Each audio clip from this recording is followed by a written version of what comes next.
Hello guys, welcome back to the channel. Today we're gonna discuss about happy model baseline. Let's dive into the video. So this is happy model baseline. So happy model baseline is a 2S toothpick. So why do I want a 2S toothpick? Why not fly whoop or why not fly 5 inch?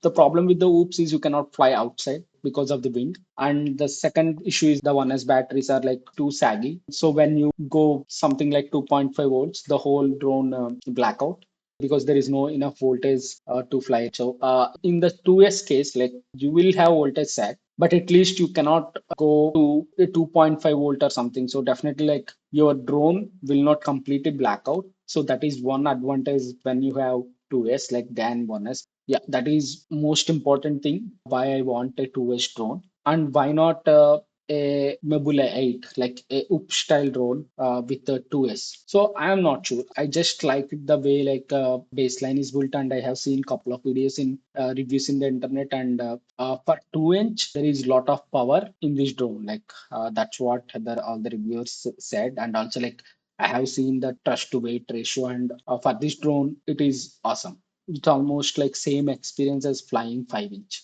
And also these days I am not flying 5 inch drones at all because I'm living in sort of urban environment where a lot of buildings around me, so it's hard to fly 5 inch. So I just want something that is smaller with a lot of power and less voltage sag. So I went with the 2 inch toothpick. So let's see the parts.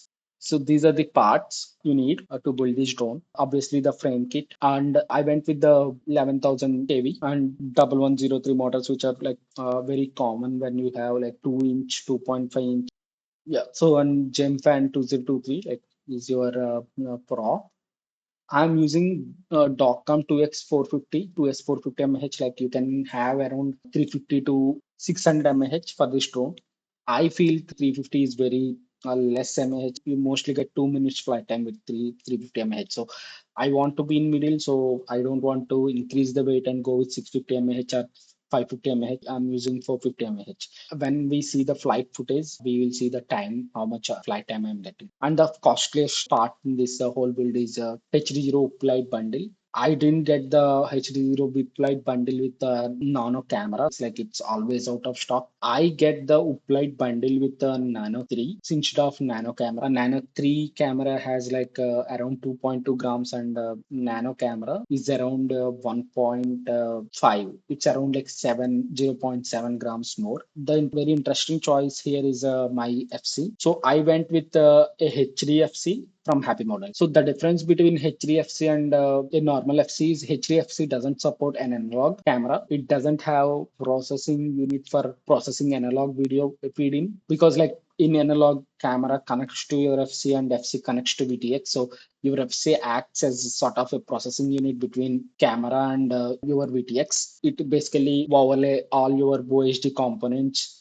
on top of your analog video and then give it to VTX. While in HD, like you will directly connect your camera to the VTX with the MIPI cable, and also you connect your VTX with the FC with the UART. So basically, FC tells you like, okay, you get the video feed from the camera and then put these particular OHD elements, and VTX has the processing unit to put the OHD to overlay the OHD elements on top of the HD feed. So basically, the processing unit in normal FC, which supports analog, will directly present in FC, while in HD, the processing unit presents in the VTX. So this is the difference. Okay, so I went with an HDFC, which has 20 amps. So these motors, 1103 motors with 11,000 kV, these consume around 12 amps when I see the motor datasheet. So we have 8 more amps. Like in future, you want to upgrade the motors. You have plenty of extra amps that your FC can support. Yeah, by the way, like this FC is a LRS version. Basically, it costs around 20,000 INR and around 225 dollars. Like this is how much you spend on this drone overall. Okay, so let's see the build now. Like, let's deep dive into the build. So let me speak about the problems I face it. So anyway, like you can, it's very easy to build. It has a two stack mounting. One, you have your HDVTX on top and FC in the down. Okay, so if you see this particular motor pins are very on the FC are very close to the frame. Okay, on the both the sides, you need to push the FC a little hard so that it snaps into the frame.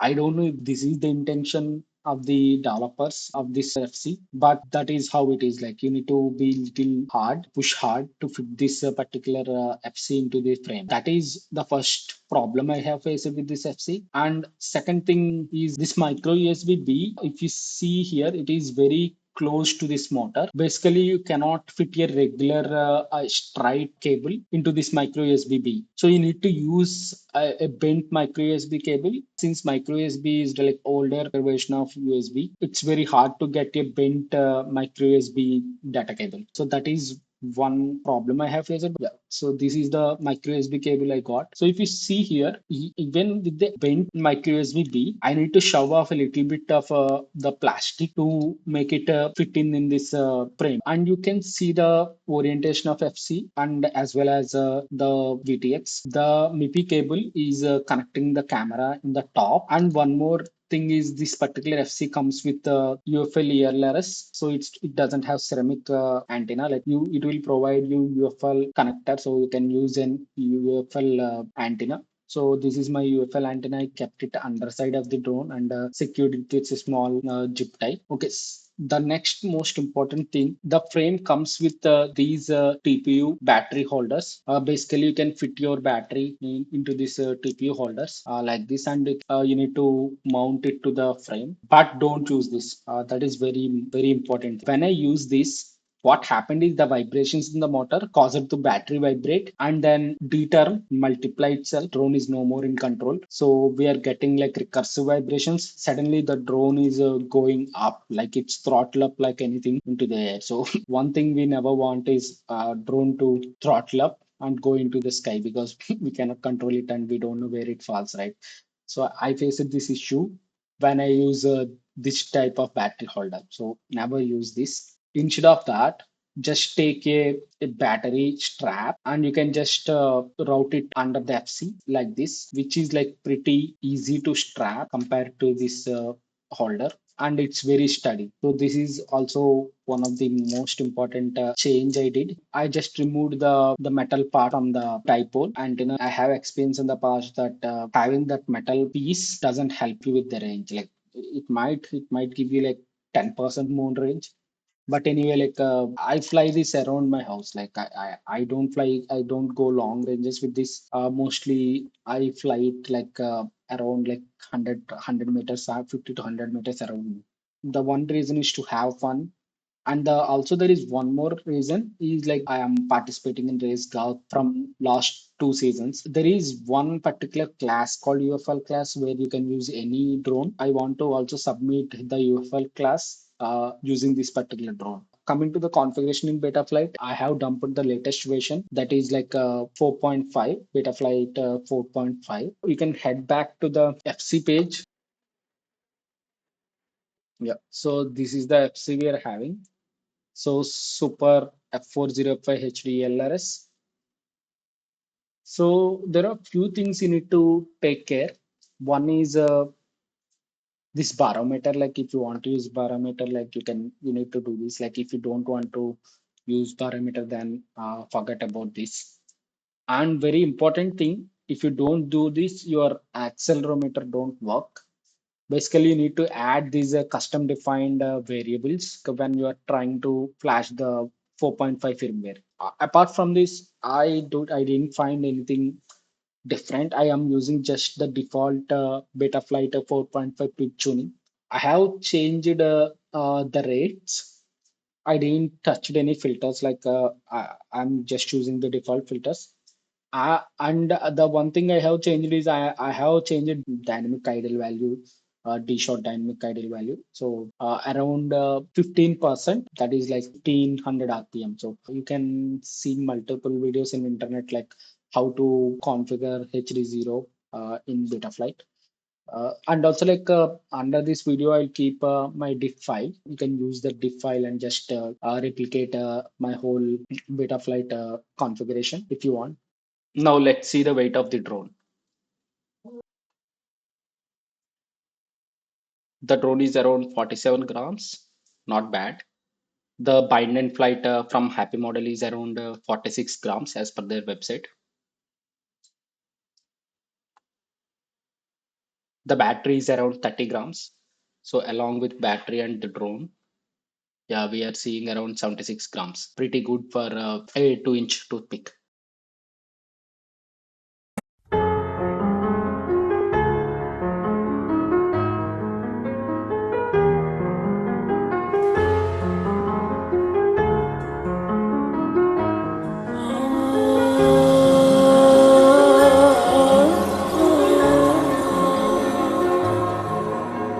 हाँ सुन साथिया माहिया बरसा दे इश्का की स्याहिया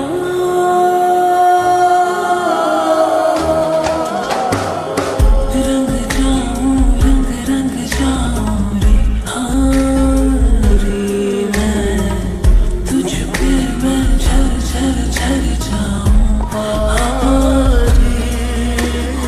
पिया बस तेरी मैं हो झूले तो खरी मैं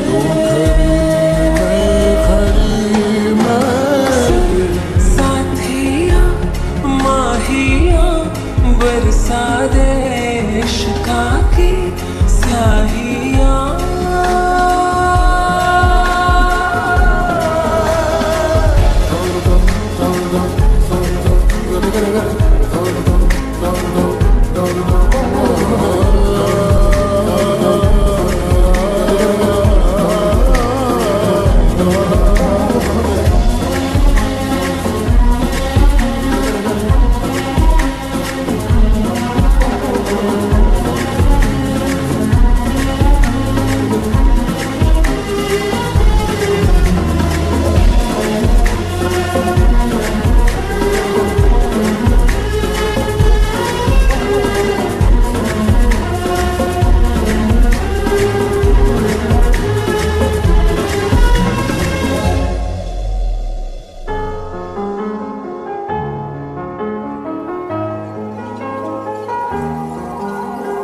मैं रेत सी बूंद का सरिया तू पा के तुझे भीग जाऊं रे मैं रेत सी बूंद का सरिया तू पा के तुझे भीग जाऊं रे तर तर जाऊं दरिया ये तर जाऊं जी इश्क ये पाके मैं तेरा निखर जाऊं रे। पिया बस तेरी मैं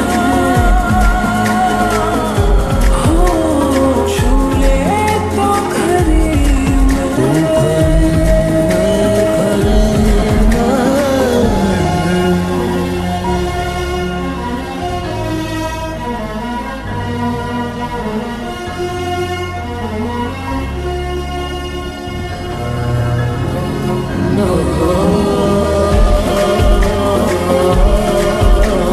That's it for this video, guys. Meet you in the next video.